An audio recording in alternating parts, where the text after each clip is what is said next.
Dicen que hubo un objeto tan poderoso que ningún reino podía poseerlo sin pagar un precio. Un artefacto que brillaba con fuego divino, capaz de decidir guerras, destruir ejércitos y alterar el curso de la historia. Aquel que lo tuviera en sus manos podía dominar naciones, pero también condenarse. Durante siglos, los reyes lo buscaron, las iglesias lo ocultaron y los imperios lo temieron. Y un día, simplemente, desapareció. Esta es la historia del Arca de la Alianza, el artefacto que cambiaba reinos y que el mundo decidió esconder. Y antes de seguir, escucha esto. Si te apasionan los secretos que la historia intentó borrar, los misterios que la ciencia no puede explicar y las verdades que nunca te contaron, suscríbete a Histotop. Cada semana desenterramos las historias prohibidas del pasado. Ahora sí, volvamos al arca. Según la Biblia, el arca fue construida por orden directa de Dios. Moisés recibió las instrucciones en el monte Sinaí, tras 40 días de aislamiento en la cima de la montaña. Dios le habló entre el fuego y el trueno, y le ordenó fabricar un cofre de madera de acacia, recubierto de oro puro por dentro y por fuera. Debía medir 2,5 codos de largo, 1,5 de ancho y 1,5 de alto. En su interior guardarían las tablas de la ley, los 10 mandamientos.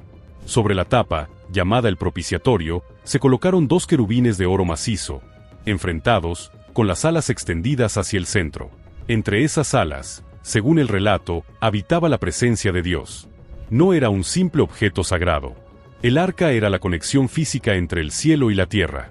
Un instrumento divino tan poderoso que los israelíes creían que allí residía la voz misma de Yahvé. Cada vez que el arca se movía, el pueblo marchaba detrás de ella. Cuando se detenía, nadie se atrevía a acercarse. Solo el sumo sacerdote podía tocarla, y solo una vez al año, en el día de la expiación. Quien la tocase sin permiso, moría al instante. Las historias sobre su poder son aterradoras. En el libro de Josué se cuenta que, cuando los israelitas se acercaron a la ciudad amurallada de Jericó, llevaron el arca al frente del ejército. Marcharon alrededor de la ciudad durante 7 días. Y el 7º día, al sonido de las trompetas, los muros de Jericó cayeron como si una fuerza invisible los hubiera pulverizado. No fue una batalla, fue una demostración. En otra ocasión, los filisteos lograron capturar el arca durante una guerra. La llevaron a su templo y la colocaron junto a la estatua de su dios Dagón. Al amanecer, la estatua apareció caída, con la cabeza rota.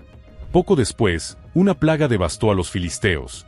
Enfermedades, tumores, incluso la muerte. Aterrados, devolvieron el arca. No podían controlarla. Nadie podía. Algunos textos antiguos describen al arca como un objeto que emitía luz y fuego. A veces, humo y zumbidos. Quienes la tocaron murieron instantáneamente. Quienes se acercaron demasiado, enfermaron. ¿Era una metáfora del poder divino o algo más tangible? Algunos investigadores modernos han sugerido que el arca pudo contener algún tipo de energía desconocida, una fuente eléctrica natural o incluso radiactiva. Otros creen que se trataba de una tecnología perdida, un artefacto que canalizaba energía electromagnética. Pero para los antiguos, no había duda, era la manifestación directa de Dios.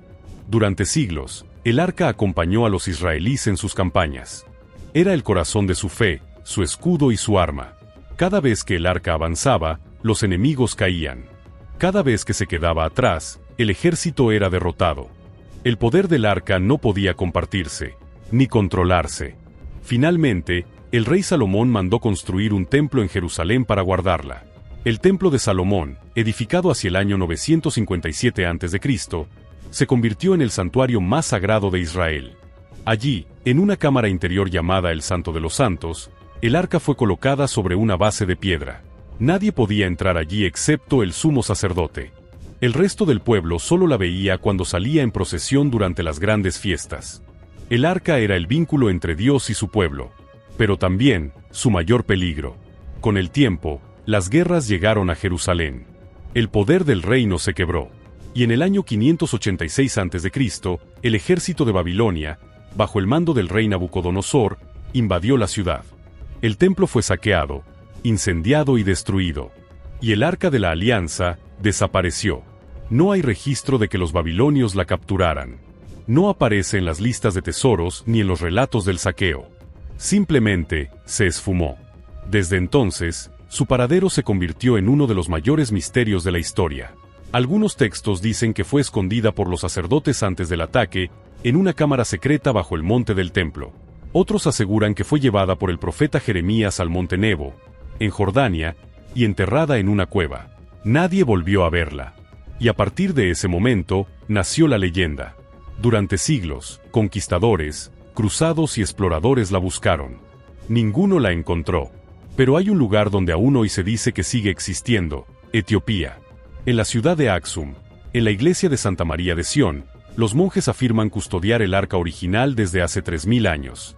Según la tradición etíope, el hijo del rey Salomón y la reina de Saba, llamado Meneliki, llevó el arca desde Jerusalén hasta Etiopía, con el consentimiento de su padre. Allí fue colocada en un santuario, donde permanece hasta hoy.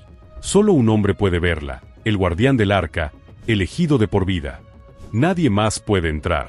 Nadie más puede comprobarlo. Pero los monjes juran que está allí. Dicen que a veces, por la noche, la iglesia brilla con una luz que nadie sabe explicar. ¿Podría el arca estar realmente en Etiopía? Nadie lo sabe. Ningún arqueólogo ha podido examinarla. El secreto es absoluto. Algunos piensan que la iglesia guarda una réplica. Otros, que lo que hay allí es el arca auténtica, pero demasiado peligrosa para ser mostrada. Sea cual sea la verdad, el mito sigue vivo, y no es el único. Hay quienes dicen que los caballeros templarios encontraron el arca durante las cruzadas, cuando excavaron bajo el monte del templo, que la llevaron a Europa y la ocultaron en algún lugar de Francia, o quizá en Escocia. Otros aseguran que la transportaron hasta América siglos antes de Colón. Incluso hay quienes creen que descansa bajo el Vaticano, protegida por el silencio del poder religioso. Nadie lo ha demostrado, pero la leyenda nunca muere. A lo largo de la historia, el arca ha sido símbolo de poder absoluto. Reyes, papas, conquistadores, todos soñaron con poseerla, porque quien controlara el arca, controlaría el destino del mundo. Su sola presencia en la Biblia la convierte en un objeto de fascinación. En ella se cruzan la fe, la ciencia y el miedo. Un cofre dorado que podría contener la fuerza de un dios, o la tecnología de una civilización olvidada. Algunos estudiosos modernos creen que el arca fue más que una reliquia, que era un artefacto capaz de generar energía mediante el roce del oro y la acacia, materiales altamente conductores. Su estructura podría haber producido electricidad estática, suficiente para causar descargas mortales. Otros sostienen que funcionaba como una antena resonante, amplificando campos electromagnéticos. Incluso se ha comparado con una batería primitiva, similar a la famosa pila de Bagdad. ¿Podría el arca haber sido una máquina, no un símbolo? Tal vez los antiguos la veneraban sin comprender su funcionamiento. Y cuando intentaron reproducirla, murieron. La ciencia no puede probarlo. La religión tampoco puede negarlo. Lo cierto es que el arca desapareció justo cuando los reinos que la custodiaban se derrumbaron. Egipto, Babilonia, Israel, todos cayeron poco después de tocarla. Como si el poder del arca trajera consigo una maldición. Un patrón que se repite: quien intenta poseer lo divino, termina destruido por ello. Tal vez por eso el arca fue escondida. No para protegerla de los hombres, sino para proteger a los hombres de ella. Quizás los sacerdotes sabían que su poder no debía usarse, que era conocimiento prohibido, demasiado peligroso para sobrevivir a su tiempo. Y así, el objeto más buscado de la historia se convirtió también en el más invisible. Pero, ¿y si el arca no fue destruida? ¿Y si nunca se trató de un simple cofre? Algunos textos apócrifos hablan del arca del cielo, una puerta entre mundos, un conducto de energía que permitía comunicarse con los dioses. Quizás por eso desapareció. Quizás no fue escondida, sino retirada, de vuelta al lugar del que vino. El mito del Arca de la Alianza no es solo una historia religiosa. Es una advertencia. Nos recuerda que, desde el principio de los tiempos, el ser humano ha perseguido el poder de los dioses. Y cada vez que lo ha conseguido, ha terminado pagándolo. Quizás el arca no era un arma ni una máquina, sino una lección. Que hay fuerzas que no pueden ser controladas. Que algunos secretos no deben ser revelados. Hoy, miles de años después, seguimos buscando el arca. En museos, en desiertos y en templos. Pero tal vez el verdadero secreto no está en encontrarla, sino en entender por qué fue escondida. Porque el Arca de la Alianza, más que un artefacto, es un espejo. Refleja nuestra eterna obsesión por lo prohibido. Por aquello que nos promete poder, incluso a costa de perderlo todo. Quizás, en algún lugar del mundo, aún descansa bajo la arena, envuelta en silencio. O quizás sigue entre nosotros, oculta a la vista, esperando el momento en que la humanidad vuelva a ser digna de tocarla. Sea como sea, su historia permanece, porque el Arca de la Alianza, como el fuego o la fe, nunca desaparece del todo. Solo se esconde, hasta que alguien vuelve a buscarla. ¿Tú qué crees? ¿El Arca fue un símbolo sagrado, una tecnología perdida o un arma divina que cambió el curso de la historia? Déjalo en los comentarios. Esto es Histotop, donde la historia prohibida vuelve a la luz. Te espero en el próximo capítulo.